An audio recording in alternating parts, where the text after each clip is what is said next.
Team préparatif, derniers essais à vide, Bordeaux s'apprête à vivre demain son jour T avec un T comme tramway.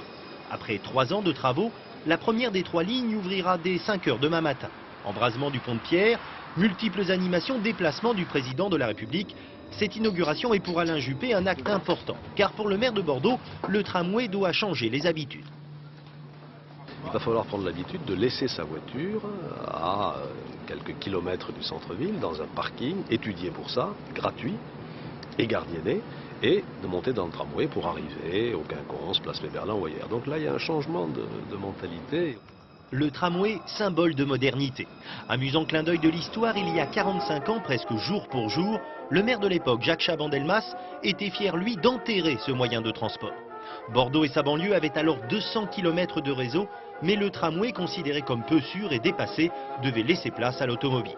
Alors bien sûr, aujourd'hui, ce retour à Bordeaux ne laisse personne indifférent.